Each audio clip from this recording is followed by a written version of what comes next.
Assalamualaikum warahmatullahi wabarakatuh. Alhamdulillahirabbil alamin. Allahumma shalli ala sayyidina Muhammad wa ala ali sayyidina Muhammad. Segala puji bagi Allah yang mempertemukan kita kembali dalam majelis ilmu Damai Isaku yang kali ini disiarkan secara langsung dari Masjid Al-Mujahidin Jalan Raya Serpong. Di kesempatan kali ini guru-guru yang kita cintai alhamdulillah telah hadir bersama kita Ki Haji Tengku Zulkarnain dan Kang Rashid yang akan membahas tema berkaitan dengan mengapa kita lalai, berpaling dan lupa terhadap Allah. Seperti biasa bagi Anda yang ingin mengajukan pertanyaan kami undang Anda untuk mengirimkan melalui Instagram di @damai_tv1 dengan hashtag lalai. Pemirsa, inilah Damai Nusaku yang dipersembahkan oleh Sarung Wadimor, tentu sarung kita. Selamat mengikuti. Assalamualaikum warahmatullahi wabarakatuh. Hamdan wa syukran lillah wa salatan wa salaman ala rasulillah wa ala alihi wa sahbihi wa mawalah. Allahumma salli ala nabiyyina Muhammadin wa ala alihi wa sahbihi ajma'in. Amma ba'du qala Allah ta'ala fi kitabihil karim. A'udzu billahi minasy syaithanir rajim. Bismillahirrahmanirrahim. Wal 'asr. Innal insana lafi khusr. Illal ladzina amanu wa 'amilus salihati wa tawassaw bil haqq wa tawassaw bis sabr. Shadaqallahul azim. Pemirsa TV One dimanapun Anda berada, Bapak, Ibu-ibu, hadirin wal hadirat yang dimuliakan Allah SWT. Wajiblah kita bersyukur pada Allah SWT. Salawat dan salam kita sampaikan untuk baginda Rasulullah SAW. Sesungguhnya Allah menciptakan kita ini dari dua unsur. Yang pertama dari unsur sufli, sesuatu yang rendah berasal dari bumi. Yang kedua berasal dari unsur uluwi, sesuatu yang datang dari langit. Yang berasal dari yang rendah, yang dari bumi ini adalah tubuh kita ini. Bibit dari bapak kita keluar dengan bibit dari ibu kita ketemu. Yakhruju mim bainis sulbi wat taraib. Ketemu. Dan itu semua yang ngatur Allah. Bayangkan sekali keluar itu bibit bapak kita itu paling sedikit ada 1,5 juta bibit kromosom XX dan XY. Padahal sedikit aja, cuma sesendok teh kecil aja. Tapi dia keluar itu bibit semua itu. Dan mereka tuh berlomba-lomba melewati rahim ibu yang hanya sejengkal saja. Tapi asamnya bukan main. Sehingga bermatianlah bibit-bibit itu di tengah jalan. Kromosom XX itu ekornya pendek. Kromosom XY itu kromosom XY ekornya panjang. Bentuknya kayak cebong. Ya. Jangan dibawa-bawa ke pemilu. Ini ilmiah ini. Jadi rebutan. Biasanya yang ekornya panjang lebih lambat larinya. Sehingga kemungkinan lahir anak perempuan itu lebih besar daripada kemungkinan lahir anak laki-laki. Kata Nabi nanti di akhir zaman laki-laki dengan perempuan itu 1:50. 50 perempuan 1 laki-laki. Pada saat itu 40 wanita di akhir zaman pezina semua. 10 aja yang baik. Ada laki-laki lewat dikejar sama 40 perempuan. Ketakutan naik pohon, ditungguin di bawah. Kapan lu nggak turun? Saya berharap zaman itu saya sudah mati aja dah. Mana tahan 40. Nah, paling-paling yang bisa lolos mendekati rahim ibu itu 40 atau 50 aja. Berkerumun gitu, nunggu terbuka aja. Terbukanya dinding rahim itu sangat cepat sekali, entah seperberapa ribu detik aja. Yang lolos cuma 1. Jarang 2. Kalau 2 kembar 2, kalau 6 kembar 6. Bayangin kalau 50 yang masuk. Kalah anak kucing. Tapi yang lolos biasanya 1, 2, paling banyak kembar 2. Paling banyak di dunia ini kembar 6. Ketemu dengan bibit ibu kita kemudian berbentuk zigot dalam bahasa Latinnya, dalam bahasa Arabnya alaqah. Khalaqal insana min 'alaq. Allah jadikan manusia ada sesuatu yang lengket. Bibit bapak, bibit ibu bersatu namanya 'alaqah. Kemudian dia lengket fi qararim makin pada dinding rahim yang sangat kokoh dan dia nggak bisa lepas, jarang lepas. terus lengket di situ, berdenyut, membesar. Kata Nabi 4 bulan dia berbentuk manusia sempurna. Ada kepalanya, ada tangannya, ada kakinya lengkap. 4 bulan tanpa roh. Siapa yang menyempurnakannya? Allah. Nggak ada roh tapi bisa hidup.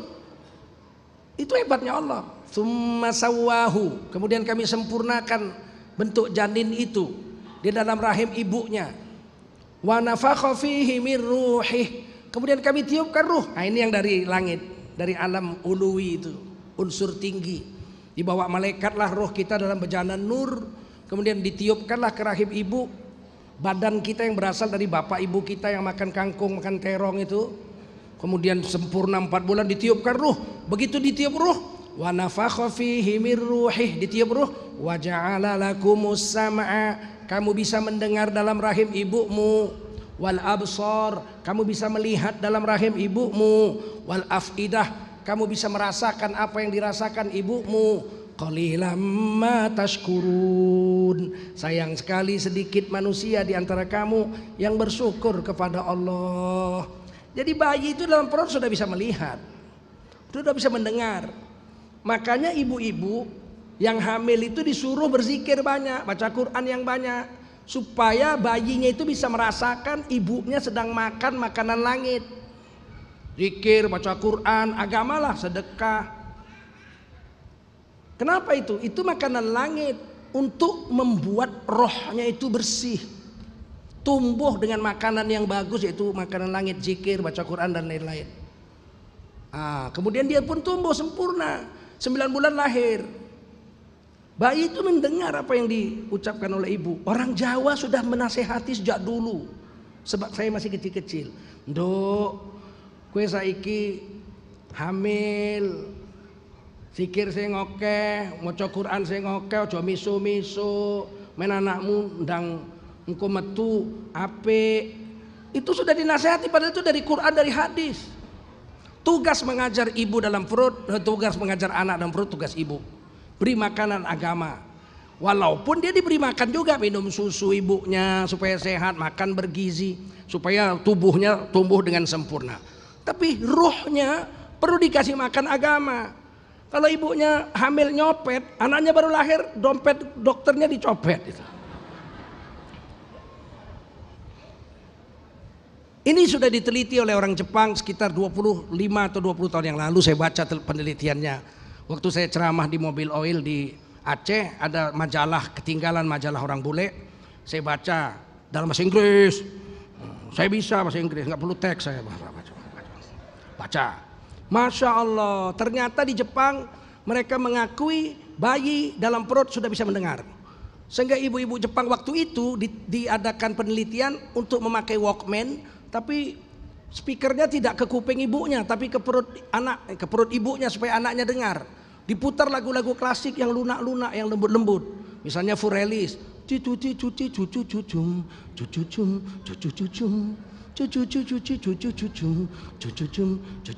Apa yang terjadi? 7 tahun kemudian diadakan konser main musik di satu stadion, sekitar 1000-an orang, anak-anak kecil umur 5 tahun, 6 tahun, 7 tahun sudah bisa memainkan musik klasik karya Sebastian Bach yang begitu susah mereka bisa main. Kenapa? Sebab dari kecil sudah diperdengarkan musik di perutnya. Paham? Supaya nanti dia lahir, dia sudah ada bekal agama. Walaupun dia suci, yuladu alal fitrah, lahir atas fitrah, tapi masih ditambahi oleh bapaknya. Begitu lahir bapaknya azan, Allahu Akbar, Allahu Akbar, Allah Maha Besar, yang lain kecil. Asyhadu an la ilaha illallah, yang berhak disembah hanya Allah, yang lain tidak boleh disembah. Asyhadu anna Muhammad Rasulullah, di dunia ini hanya ikut Nabi Muhammad, yang lain gak usah diikut. Hayya ala sholat, sholatlah kamu di dunia ini aja, di kubur gak perlu sholat, di surga gak perlu sholat. Hayya alal falah, mari bekerja di dunia untuk menyediakan persediaan amal sebanyak-banyak di akhirat. Allahu Akbar, Allahu Akbar, Allah Maha Besar, la ilaha illallah. Itu baru lahir.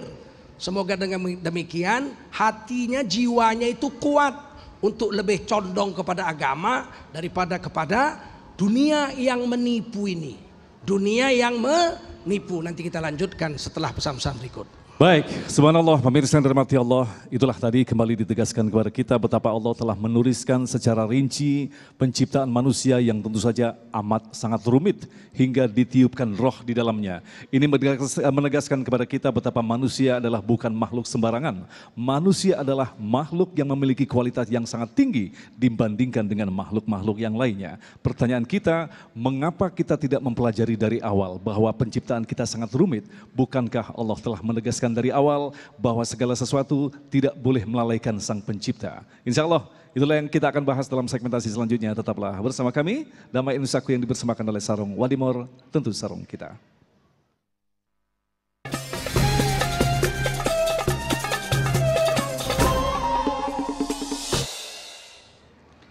Pemirsa dimanapun Anda berada, bapak-bapak, ibu-ibu, saudara-saudara sekalian, Allah Subhanahu wa Ta'ala ketika menjadikan jiwa, Allah beri dua ilham di dalam jiwa itu. Ini yang berasal dari langit nih, jiwa kita. Jasmani lain, ini jiwa. Wa nafsi wa ma sawaha fa'alhamaha fujuraha wa taqwaha. Qad aflaha man zakkaha wa qad khaba man dassaha. Demi jiwa dan kesempurnaan kejadian jiwa, sesungguhnya kami telah beri ilham kepada jiwa manusia itu dua jalan. Yang pertama jalan dosa, yang kedua jalan takwa. Qad aflaha man zakkaha. Beruntunglah orang yang mensucikan jiwanya dari maksiat-maksiat mengikuti jalan takwa. Wa qad khaba man dassaha. Dan rugi besarlah orang yang mengotori jiwanya mengikuti jalan dosa. Nah ini, itu makanya dari dulu, dari zaman sebelum Nabi Muhammad, zaman nabi-nabi sebelumnya, diajarkan bagaimana anak dalam kandungan dan anak kecil itu diajari agama. Ibu daripada Ibu Maryam, neneknya Nabi Isa alaihissalam, waktu hamil itu dia doa tiap siang malam tuh sambil beribadah. Rabbi inni nazartu laka ma fi batni muharrara fataqabbal minni innaka antas samiul alim. Wahai Tuhanku, sesungguhnya aku bernazar anakku ini kalau lahir akan kuserahkan untuk menjadi pembela agama, ngurus Masjid Aqsa. Gak usah cari nafkah untuk saya walaupun saya janda, saya bisa cari makan sendiri asal anak saya ini bela agama 100%. Sesungguhnya Engkau maha mendengar nazar hambamu ya Allah. Sebegitu hebatnya siang malam di doa begitu. Nah kita pun diajari Nabi begitu. Begitu anak lahir diazankan. Kemudian apa? Antuh sinus mahu, diberi namanya yang bagus. Zainuddin, bagus itu. Muhammad Abdullah, bagus. Jangan kampret, udah nggak bagus itu. Nggak bagus nama-nama begitu, ya nggak? Nabi jumpa sahabat, namanya jelek. Ditanya, siapa namamu? Duka cita, huzun, duka cita. Kata Nabi, tidak, namamu berbahagia. Anti sa'adah, kamu itu orang yang berbahagia. Diganti namanya. Jadi kalau nama jelek aja diganti, karena nama itu tiap hari dipanggil. Itu merupakan doa bagi orang yang punya nama. Kemudian adab, wa adabahu, diajari adab-adab yang bagus, bagaimana hidupnya, makannya, bagaimana sambil makan bismillahirrahmanirrahim. Kenapa sih memberi makan jasmani, makan nasi, makan kentang itu kan beri makan jasmani. Kenapa harus Allahumma barik lana fima razaqtana qina azabannar, mesti baca bismillah, mesti cuci tangan pakai tangan kanan. Kenapa sambil berzikir nggak boleh maksiat? Karena makanan jasmani itu cuma sampai kuburan aja, pintu kubur habis, nggak guna lagi. Mana ada orang mati makan? Ada orang mati makan soto Betawi, ada? Nggak mati, habis. Tapi bismillahnya, Allahumma barik lananya, ini untuk akhirat, untuk makanan jiwanya sampai ke akhirat, sampai ke surga Allah Subhanahu wa Ta'ala. Hari ini manusia suka makanan dunianya diurus. Makan apa besok? Besok soto, lusanya lagi makan ikan bakar, lusanya lagi makan udang rebus, macam-macam. Pikirannya itu untuk makanan dunia disetel, disusun sedemikian hebat. Giliran agama salah-salan gitu. Jumat telat, seminggu sekali aja sholat Jumat. Allah beri 1 minggu itu 24 jam kali 60 menit kali 7 hari itu 10.080 menit. Satu Jumat itu 7 hari 10.080 menit. Allah minta, ayo sini datang sholat Jumat. Fas'au ila dzikrillah, datangi sholat Jumat. 60 menit aja, masih sisa 10.020 menit. Datangnya telat, khotibnya udah barakallahu li walakum fil Qur'anil azim baru sampai gitu. Memang untuk ngasih makan agama males. Untuk ngasih makan dunia 4 sehat, 5 sempurna, 7 ngemil, 9 iseng. Tapi untuk agama sholat Jumat ada yang telat. Sholat 5 waktu lepas. Zuhur kesibukan, asar di perjalanan, maghrib kecapean, isya ketiduran, subuh kesiangan. Amblas agama nggak sama sekali. Padahal dunia yang hebat ini akan ditinggal, betul nggak? Betul nggak? Yang dibawa hanya 3 helai kain kapan, bukan duit kita, duit tetangga pula. Kalau tetangga nggak mau beliin kain kapan orang mati, tetangganya dilaknat Allah, betul? Tapi berapa banyak orang yang kain kapan aja nggak bawa? Kain kapan nggak bawa, padahal cuma kain kapan 3 masuk kubur, nggak dibawa, kain kapan nggak dibawa. Siapa itu? Itu yang naik kapal terbang. Ong dada, I love you baby, I love you baby. Terbang ong, hilang kapal terbangnya. Pakai kain kapan pun enggak. Dunia sampai situ. Tapi akhirat selama-lamanya. Dunia sementara, akhirat selama-lamanya. Orang kaya, orang miskin, rakyat biasa, raja-raja, ulama, gembel pun semua mati, betul. Yang dibawa apa? Iman dan amal soleh. Makanan rohaniah itu yang dibawa mati. Nah, kalau kita sudah kebiasaan makanan dunia nggak mau, makanan dunia rakus, makanan agama nggak mau, lama-lama hatinya mati. Hatinya mati, punya hati tapi mati. Punya kuping tapi nggak mendengar, punya mata tapi tidak melihat. Kawannya mati mabok sama dia, malam-malam mabok, 9 orang mabok. Terus sadar-sabar pagi pulang, siang dapat kabar, apa? Bejo mati. Hah, mati? Tadi malam masih mabok sama gua. Ya mati, dia overdosis. Oh kasihan ya Bejo ya. Didatang lihat, malamnya mabok lagi dia. Nggak jadi pelajaran, kawannya mati overdosis, dia tetap mabok juga. Jangan sampai hati mati. Kalau hati mati nggak manfaat lagi telinga, nggak manfaat lagi mata, nggak lagi manfaat hati. Perasaan pun nggak manfaat. Hanya dia ikutkan nafsu. Sehingga akhirnya dia mati, baru dia kaget setelah masuk kubur. Ditanya sama malaikat Mungkar Nakir, Man Rabbuka? Siapa Tuhan sembahanmu? Baru kaget dia. Mau pulang kemana? Kalau kamu pulang, satu rumahmu bubar semua. Betul? Ada orang mati 2 hari pulang. Assalamualaikum, baby, I'm coming home. Wah, istri kita loncat jendela, betul nggak? Sudah kiamat apa? Kiamat kecil. Kalau udah mati sudah habis, nggak ada kesempatan. Sebelum itu terjadi, hati ini harus dipelihara. Makanya Nabi mengajarkan doa, ya muqallibal qulub, wahai yang membolak-bolak balikkan hati, tsabbit qulubana ala dinik, kokohkanlah hati kami atas agama saja. Senangnya zikir, senangnya sholat, senangnya sedekah, senangnya puasa, senangnya berbuat baik, senangnya melayani suami. Suami senangnya cari nafkah untuk istri, Masya Allah. Rumah tangga ini tiket masuk surga. Man ahrozanis fadinihi. Siapa sudah nikah? Man tajawad. Barang siapa sudah nikah, ahrozanis fadinihi. Agamanya beres separuh. Falyattaqillah finis fil akhir. Tinggal takwa separuh lagi masuk surga, suami istri. Datang kita pulang kerja, kita peluk istri kita, berguguranlah dosa tubuh kita. Kita elus rambut istri kita, berguguranlah dosa tangan kita. Kan enak itu cari pahala, ya enggak? Ditanya sama sahabat, ya Rasul, masa ngelus rambut istri berpahala? Kalau dia ngelus rambut istri orang bagaimana? Ya berdosa. Berarti ngelus rambut istri berpahala. Betapa indahnya sebenarnya agama. Suami istri pergi ke masjid ngaji, kan indah itu, gandengan, masya Allah. Kemana mas? Ngaji, kan enak. Coba suami istri pergi, mau kemana? Mau disko. Suaminya disko sama istri orang, istrinya disko sama suami orang. Berantem, pulang berantem, cemburu. Karena itu bukan makanan jiwa kita.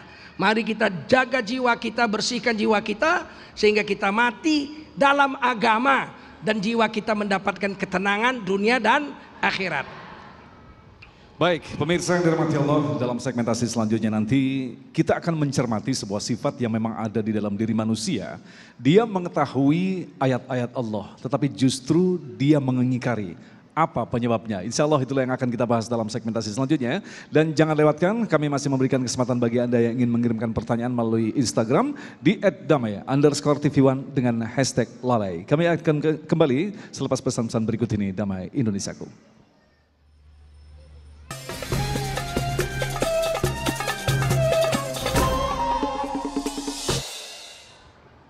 Pemirsa TV One dimanapun Anda berada, bapak-bapak, ibu-ibu, saudara-saudara sekalian. Oleh karena itulah di dalam jiwa manusia kata Nabi ada seketul daging. Kalau daging itu baik, seluruh tubuh manusia itu lahir batin akan baik. Tapi kalau dia rusak, seluruh manusia jasadnya itu lahir batin akan rusak. Yaitu hati. Hati itu perlu dijaga. Sejak awal dia lahir bersih. Tapi kemudian kehidupan dunia membuat dia tercoreng. Banyak kelalaian-kelalaian. Nggak mau ngaji, maunya denger lagu, nyanyi-nyanyi. Nggak mau sholat, maunya joget-joget dan sebagainya. Ini membuat hati menjadi rusak yang lama-lama bisa mati. Dan bisa dilihat dari tingkah lakunya. Karena hati tidak pernah bohong kalau dia masih hidup. Seseorang melakukan kejahatan, pasti dia tahu itu jahat. Makanya dia melakukannya sembunyi-sembunyi. Ada orang nyolong terang-terangan. Bapak-bapak, ibu-ibu lagi duduk gitu, nonton televisi, terus datang orang, televisinya dicabut gitu, tak colong gitu, terang-terangan. Nggak ada, orang kalau mencuri mesti sembunyi-sembunyi, sebab dia tahu melakukan pencurian itu menyalahi aturan, betul nggak? Ada orang selingkuh, mesti selingkuh sembunyi-sembunyi, namanya selingkuh, selang-seleng, kukuh, ya nggak? Selingkuh, ibu tahu kalau suami ibu selingkuh permisi. Bu, saya nggak pulang malam Ahad ini. Kenapa? Mau selingkuh. Mungkin? Nggak mungkin. Dia selingkuh mesti sembunyi, betul nggak? Dia selingkuh naik mobil sama selingkuhannya. Tiba-tiba kita telepon, kerang-kering, lama-lama diangkat juga. Ada apa ini? Bapak nggak pulang malam Ahad ini? Enggak, bapak lagi turne. Oh iyalah pak, hati-hati turnenya. Selingkuhannya nanya, turne apa mas? Turneku turu kono turu kene. Dia sembunyikan. Kalau ada orang jahat melakukan kejahatan masih disembunyikan, itu masih ada nurani kebaikan di hatinya. Tapi kalau udah terang-terangan berzina di depan istrinya, merampok di siang hari, ini orang sudah mati hatinya, sudah susah diperbaiki ini.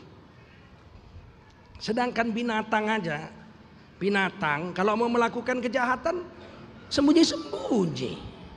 Kucing misalnya, ibu goreng ikan diletakkan di atas meja, ibu pergi ke kamar sebentar, kucing tuh lihat-lihat dulu. Nggak ada orang baru cup loncat diambil ikan langsung kabur, ya nggak? Cup lari. Kenapa dia lari? Sebab kucing itu pun tahu mencuri itu nggak bagus. Mana ada kucing nyolong ikan loncat ke meja cekik terus ibu datang nggak berani. Kucing aja nyolong lari, melarikan diri, tahu dia itu jahat, betul nggak? Tapi kalau udah terang-terangan dia melakukan kegiatan di depan kita gitu, itu kalau ibaratnya sudah mati hatinya. Makanya Quran menyindir, ulaika kal an'am. Orang yang sudah terang-terangan melakukan maksiat di depan orang banyak, itu seperti binatang, balhum adol, bahkan lebih jelek, lebih sesat dari binatang. Kucing aja nyolong sembunyi-sembunyi, betul nggak? Dia terang-terangan, ini berarti udah lebih parah dari binatang. Ulaika humul ghafilun. Mereka hatinya sudah mati, udah lalai, nggak mau lagi agama, nggak doyan. Makanya kalau ada orang korupsi di pengadilan masih nangis, itu masih ada baiknya itu. Tapi kalau udah korupsi ketawa, ketangkep KPK pakai baju oranye, bagaimana Pak? Hehehe. Ya tanya pengacara saya saja lah. Nggak menyesal gitu, nggak ada penyesalan. Bahkan dia bilang, yang nyolong bukan saya aja, yang nyolong banyak. Ini orang sudah mati nih hatinya ini. Maka oleh karena itu jangan bunuh hati kita. Jangan bunuh nurani kita dengan maksiat. Karena kalau dia terus-terusan diasah dengan maksiat, nanti dia mati, kita lebih parah dari binatang. Di akhirat benci sekali Allah orang-orang seperti ini. Kita mau di akhirat itu Allah kasihan, betul nggak? Begitu kita mati dilihat sama malaikat sama Allah. Kamu ini tahu kamu jahat, kamu buat juga, cuman sembunyi-sembunyi. Habis itu kau nangis, tobat, besok kau buat lagi. Tobat. Sebentar tobat, sebentar kumat. Mudah-mudahan Allah masih kasihan. Tapi kalau udah nantang Allah, merampok terang-terangan, menipu terang-terangan, mencuri terang-terangan, selingkuh, berzina terang-terangan, mabuk di depan orang banyak terang-terangan, joget di depan orang banyak terang-terangan, nanti mati hati, terlalu mahal hati untuk dibunuh dalam kehidupan dunia yang hanya 60-70 tahun ini aja. Oleh karena itu mari kita jaga hati kita. Jangan kita ikuti hati kita ini dengan tipu daya dunia. Wa mal hayatud dunya illa mata'ul ghurur. Ini perhiasan dunia ini, memang dunia ini perhiasan. Tapi perhiasan palsu. Perhiasan menipu. Nggak ada orang puas dengan dunia, nggak ada. Kawin 1 mau 2, 2 mau 3, 3 mau 4, 4 mau 10. Mau dapat yang kurus, mau yang gemuk. Udah dapat yang gemuk, mau yang pendek. Udah dapat yang pendek, mau yang tinggi. Mana pernah puas? Udah dapat gunung emas 1 mau 2 gunung emas. Udah dapat 2 gunung emas mau 3. 3 dapat mau 7. Tidak pernah puas. Kata Nabi, sampai dia ditutup mulutnya pakai tanah di dalam kuburan, diinjek-injek baru nafsunya putus. Saya lama memahamkan hadis ini. Seingat kita, kalau saya tanya ibu, bapak, kalau orang sudah mati nafsunya putus apa enggak? Dicabut nyawanya, ikut nafsunya putus enggak? Ikut enggak? Tidak. Kalau menurut akal kita, orang dicabut nyawanya, nafsunya pasti ikut tercabut kan? Ternyata tidak. Ada orang mati jam 10 malam, jam 10 pagi dimandikan, waktu selangkangannya dicuci, maaf omong saya, maaf cakap kata orang Medan, senjatanya masih berdiri. Saya pernah ngalami itu mencuci jenazah. Mati jam 10 malam, jam 12, jam 10 pagi dimandiin, syahwatnya belum putus, masih berdiri. Jahatnya nafsu itu, udah dicabut nyawanya, nafsunya belum hilang. Kata Nabi memang belum hilang. Dikubur dalam tanah, disumbet mulutnya pakai tanah, diinjek-injek dalam kubur, barulah nafsunya putus. Makanya Nabi ingatkan, wa nafsin tunazi'uh. Nafsu itu nggak mau tunduk. Jangan harap nafsu mau tunduk, nggak mungkin. Wa nafsin tunazi'uh, nafsu pasti ngelawan. Cara satu-satunya nafsu itu harus dipaksa. Dipaksa. Ngantuk malam bangun wudu, sholat, paksa sholat malam. Paksa sedekah. Walaupun sedekah itu gemeternya 2 jam. Habis sedekah gemeter. Kamu kenapa ketemu tuyul? Bukan baru sedekah. Kok sedekah gemeter? 10.000. Nafsu tidak akan mau taat. Paksa. Paksa baca Quran, paksa zikir, paksa sholat tahajud. 2 rakaat 17 kali nguap. Allahu Akbar. Paksa. Nanti 5 tahun kemudian sudah tenang sholat tahajud, nggak nguap-nguap lagi. Betul nggak? Nanti 5 tahun kemudian 10.000 mantep. Oh, udah nggak gemeter lagi. Zikir, baca Quran selembar itu 3 kali ndingklu itu. Paksa. Jangan pernah bermimpi nafsu itu mau taat sama Allah, nggak mau. Wa nafsin tunasi'uh, nafsu pasti ngelawan. Paksa 5 tahun, 10 tahun, 20 tahun, 30 tahun. Kita berharap menjelang mati nafsu kita remuk menjadi nafsul mutmainnah, nafsu yang tenang, nggak ketipu lagi sama dunia. Senangnya ngaji, senangnya baca Quran, senangnya sholat, senangnya agama aja. Selain agama nggak mau lagi. Sampai mau makan aja ukurannya agama. Udah 3 hari nggak makan, tersesat di hutan.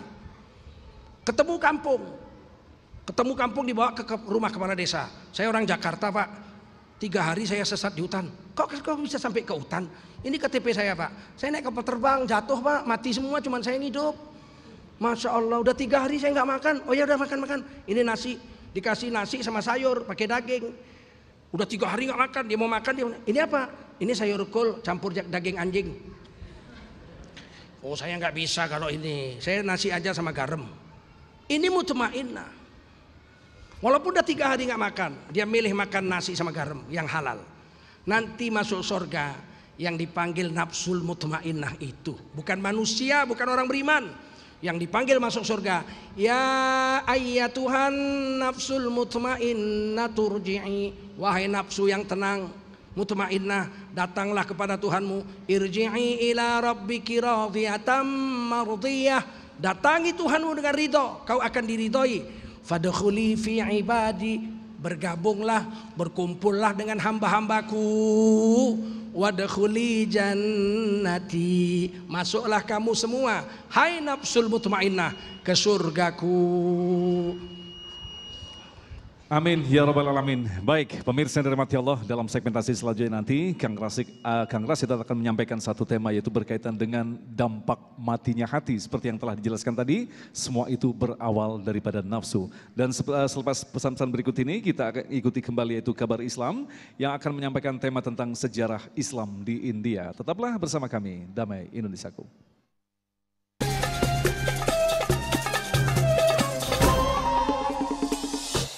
Baik, terima kasih pemirsa, Anda masih bersama kami Damai Indonesiaku yang mengangkat tema tentang lupa. Dalam segmentasi berikut ini, Kang Rasid akan menjelaskan kepada kita dampak lupa kepada Allah. Silakan, Kang Rasid. Bismillahirrahmanirrahim. Assalamualaikum warahmatullahi wabarakatuh.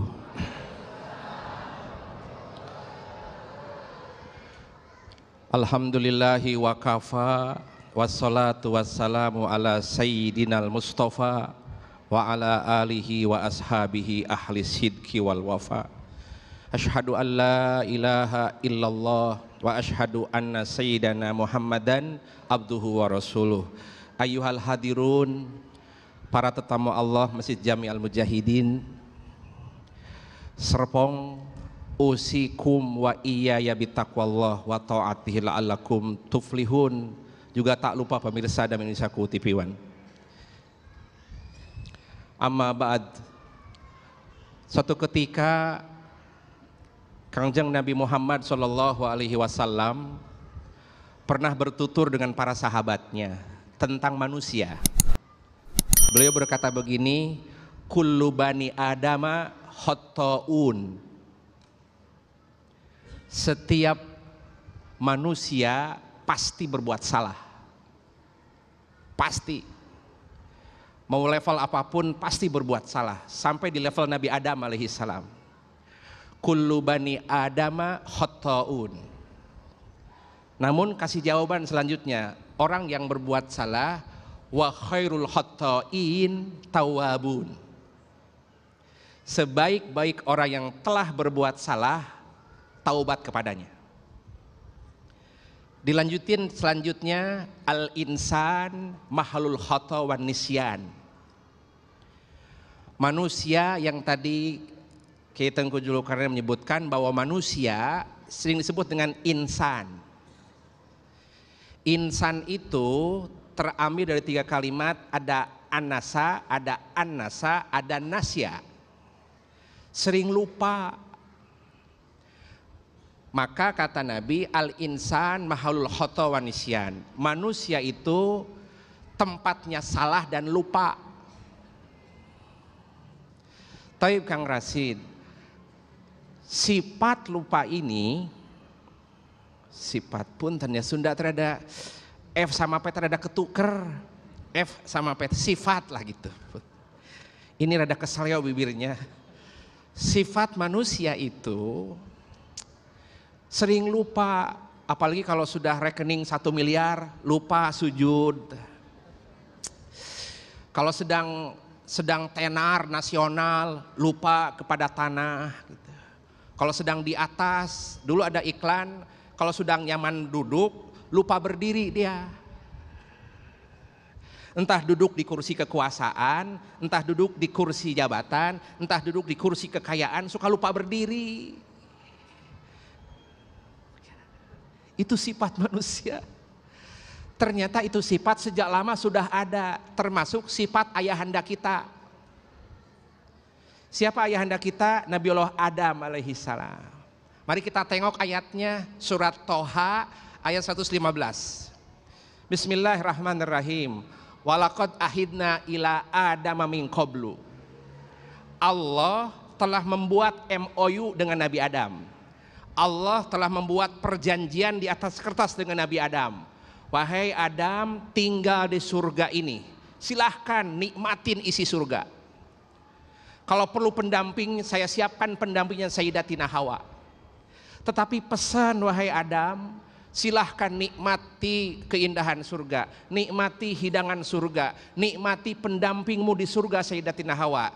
Tapi aku pesan kata Allah, jangan pernah memakan buah huldi. Itu pesannya. Ayat berikutnya, karena sudah terlampau menikmati kenikmatan surga, terlampau enjoy dengan istrinya Sayyidatina Hawa, lupa kepada titah Allah. Lihat ayat berikutnya, fanasya walam najid lahu ajma. Nabi Adam hilaf. Nabi Adam lupa, kita teh hamba harus beribadah ke Allah, lupa. Fanasya, maka Adam lupa kepada titah Allah. Walam najid lahu ajma, dan Nabi Adam tidak menampakkan keseriusannya kepada Allah.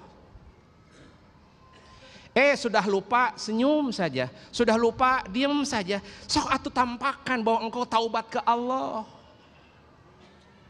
Ini sifat ini sudah ada di sifat ayah Nabi Adam alaihissalam. Sudah menikmati surga, menikmati pendampingnya, gitu. Yang suka bikin lupa teh dunia. Oh, itu dunia tuh bikin kita lalai. Apa akibatnya? Punten, ayahanda kita diusir dari surga ke bumi. Diturunkan ke bumi. Diusir karena dia lupa ke Allah. Sebagian hikayat Nabi Adam diturunkan di India. Sebagian hikayat Sayyidatina Hawa diturunkan di Jeddah. Jeddah itu ada kalimat jaddatun, artinya nenek. Maka para jemaah haji yang berangkat tahun ini suka lewat ke Jeddah, makam nenek kita, Jaddatun. Nah, Kang Rasid punten, apa dampak ketika engkau lupa ke Allah? Dampaknya ketika engkau lupa kepada Allah, ada 4 dampak yang akan diterima oleh kita. Pertama punten, kalau dunia yang melalaikan dia lupa ke Allah, suami, istri, anak dan istri suka melalaikan kita kepada Allah. Jabatan suka melalaikan kita kepada Allah. Harta kekayaan suka melalaikan kepada Allah. Kemudian ganteng dan cantikmu suka melupakan kita kepada Allah. Punten, efeknya dia lupa kepada Allah. Dan ketika hartanya hilang, dia nelangsa. Kursi kekuasaan ditarik, sedih Gusti. Kekayaan habis, sedih. Maka keluarlah ungkapan Imam Al-Ghazali dalam satu kitabnya, Al-Mau'idhah fil Ahadisil Qudsiyah, dalam satu kitabnya beliau menyampaikan hadis qudsi dari Allah. Apa katanya? Kata beliau, yabna Adama, wahai manusia, man asbaha hajinan, ketika engkau bangun di pagi hari, tadi hari Minggu atau hari Senin atau hari Selasa, bangun di pagi hari, hajinan, dia sedih. Sedih kulkas kosong, sedih rekening tinggal 1.000 rupiah, sedih cekcok terus. Kalau bangun dia sedih, dan sedihnya hajinan ala dunia, dan sedihnya itu bukan kepada Allah tapi sedihnya kepada dunia, punten, Allah menegur orang tersebut, lam yazdad minallahi illa bu'da. Allah akan menjauhkan dia dengan Allah Subhanahu wa taala. Kalau Nabi Adam diusir ke dunia, terus kita penduduknya diusir kemana? Nah, cara mengusirnya dia jauh dari Allah. Ada azan berkumandang, ada enggan gerak ke Masjid Al-Mujahidin teh. Itu jauh teh. Ada kotak lewat, mendekat kencang lewat eta kotak. Nggak ada mengeluarin uang teh. Gitu. Wah, itu teh cepat, nggak tertarik. Itu teguran Allah, Pak. Ada kemauan di dompet ada 101.255.000 rupiah. Lewat kotak, punten, yang mau ditarik berapa harga? 5.000, Gusti Nu Agung. Nuhun ibu jujur. Gusti Nu Agung. 5.000 masukin. Nah, dia akan jauh dari petunjuk Allah, akan jauh dari bimbingan Allah, dan akan jauh dari teguran Allah. Selanjutnya punten, kalau dia sedih akibat lalai kepada Allah, sedihnya bukan kepada akhirat tapi sedihnya kepada dunia. Contoh, melihat anak belum bisa bahasa Inggris, sedih. Cik atupah itu anak zaman kieu tidak bisa bahasa Inggris. Tapi ketika anak tidak sholat, tidak sedih. Ketika anak tidak bisa wudhu, tidak sedih. Tapi ketika anak tidak bahasa Inggris, kok sedih? Itu sedih duniawi tah. Nah, kalau punya sifat seperti ini, dia lupa kepada Allah, Allah akan menggelayutkan di kehidupan dia 4 hal. Pertama, wa aljama qalbahu, Allah akan menggelayutkan di hati orang tersebut. Yang pertama adalah hamman lan yanqati'u anhu abada, kesedihan yang tak pernah putus-putus. Teguran pertama, hamman la yanqati'u anhu abada. Allah akan membuat dia sedih terus-menerus tanpa selesai. Yang kedua, sebelum Mas Agung menutup, yang kedua adalah wasyughlan la yafrugu minhu abada. Allah membuat dia sibuk, tak pernah selesai kesibukannya. Dan nomor 3 dan nomor 4 di segmen berikutnya. Baik, pemirsa yang dirahmati Allah, dalam segmentasi selanjutnya nanti Kang Rasid juga akan menjelaskan kepada kita ketika sifat lupa dititipkan di dalam diri kita, lantas bagaimana mungkin kita akan selalu konsisten untuk mengingat Allah. Itulah yang akan kita sampaikan selepas pesan-pesan berikut ini. Damai Indonesiaku.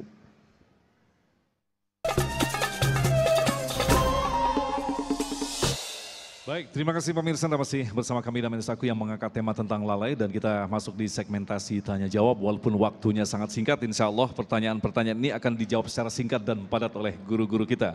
Pertanyaan pertama kepada Kiai Tengku, ketika orang bermaksiat selalu berdalih saya khilaf, bukankah Allah sudah menegaskan wala taqrabuz zina? Artinya di situ ada pilihan untuk mengambil keburukan atau kebaikan, Kiai.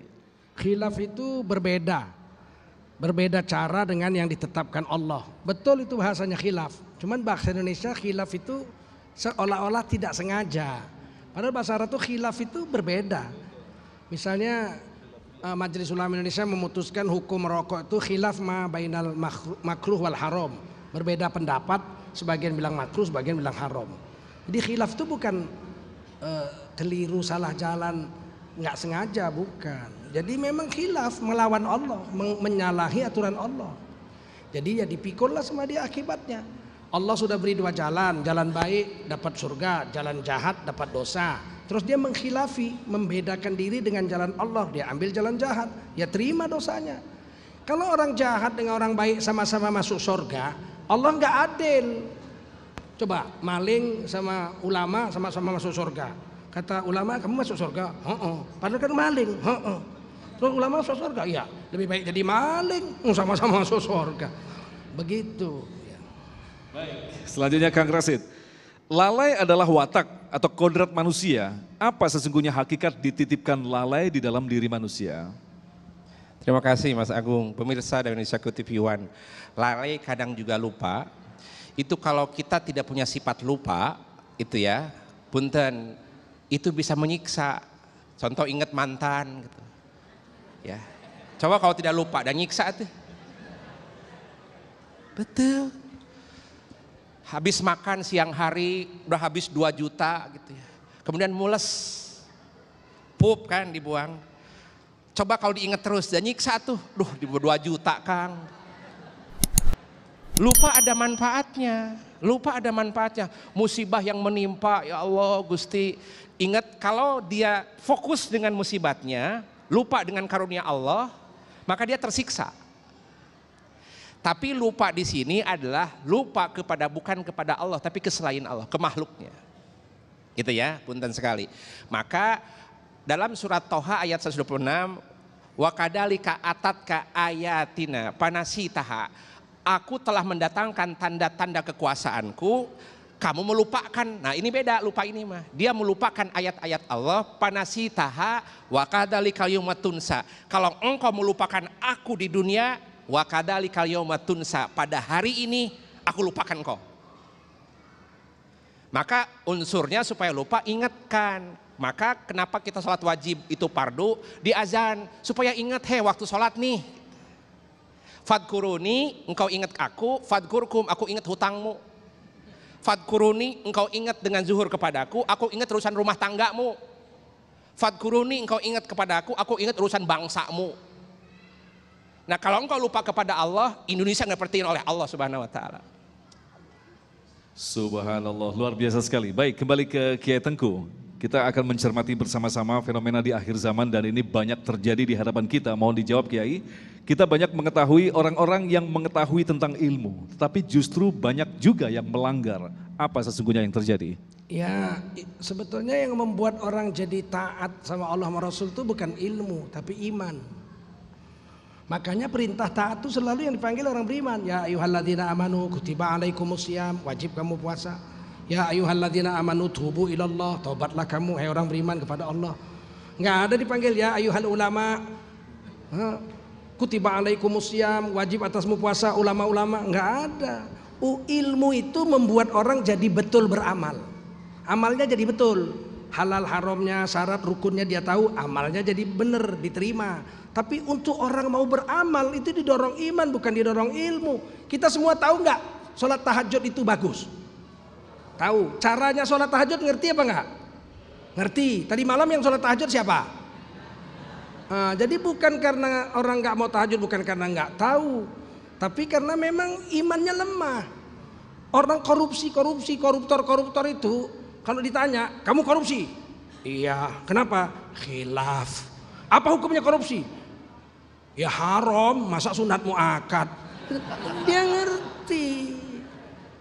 Nah, jadi kenapa dia melakukannya? Nafsunya kegedean, imannya kekecilan. Kalah imannya itu diterkam sama nafsunya. Oleh karena itu kita harus 2 jalan. Naikkan iman dengan beramal soleh, tekan nafsu. Nafsu ini jangan diturutin. Kalau dituruti hancur kita. Seperti meregu air laut, makin haus, nggak pernah puas. Udah punya Daihatsu, kalau punya Daihatsu hidup saya seneng. Punya Daihatsu kepingin Toyota. Udah punya Toyota hidup saya seneng. Udah punya Toyota kepingin Mercy. Udah punya Mercy kepingin helikopter. Mana pernah puas manusia. Oleh karena itu nafsu ini ala kadarnya saja. Iman diperkuat. Tidak bisa puas hidup di dunia. Puas di dunia sementara. Puas di dunia hanya menipu. Puas yang sebenarnya adalah akhirat.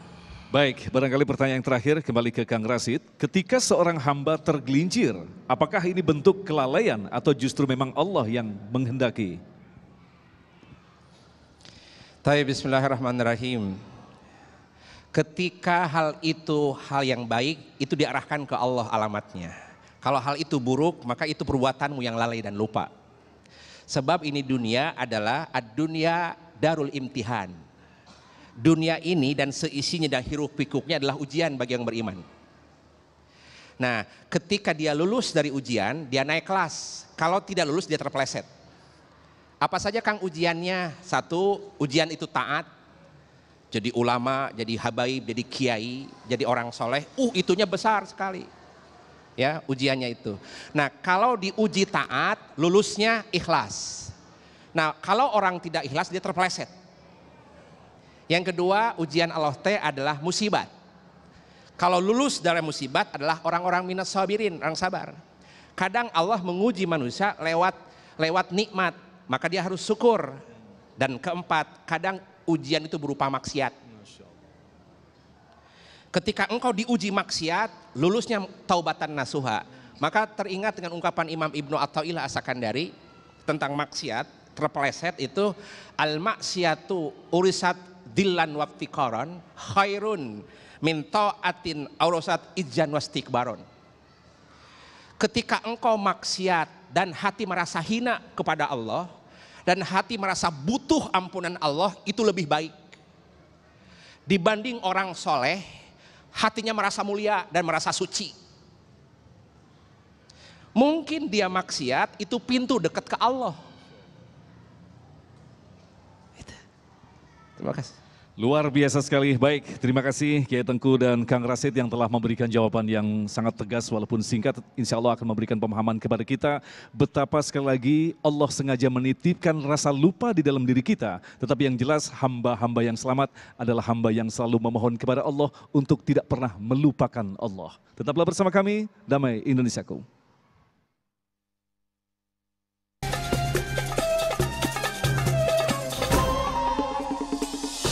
Demikian pemirsa yang dirahmati Allah Damai Indonesiaku, untuk kesempatan hari ini akhirnya saya Agung Zulhaq dan kerabat kerja Damai Indonesiaku serta pendukung acara ini Sarung Wadimor tentu Sarung kita mengucapkan terima kasih atas perhatian Anda. Assalamualaikum warahmatullahi wabarakatuh.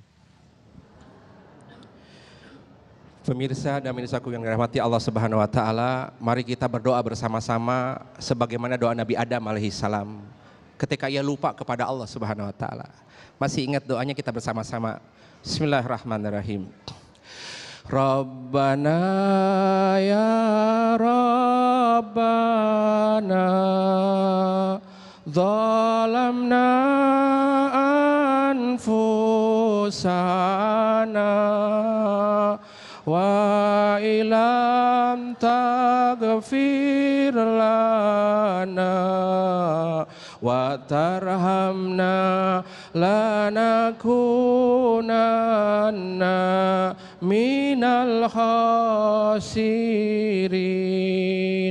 Rabbana ya Rabbana ighfir lana dudubana wa kaffir anna sayiatina waqdi hajatina wastur uyubana ya Rabbal Amin. Rabbana la tu'akhidna inna sina au akhtana. Ya Allah, jangan Engkau timpakan musibah kepada kami ketika kami lalai dan lupa kepadamu. Rabbana la tu'akhidna inna sina au akhtana. Dan jika kami salah kepadamu ya Allah, terimalah, maafkan kami atas lupanya bangsa kami, maafkan kami atas lupanya kami kepadamu ya Allah. Rabbana atina fid dunya hasanah wa fil akhirati hasanah wa qina adzabannar. Subhana rabbika rabbil izzati amma yasifun wa salamun alal mursalin walhamdulillahi rabbil alamin. Nas'alukal ijabah wa bisirril Fatihah.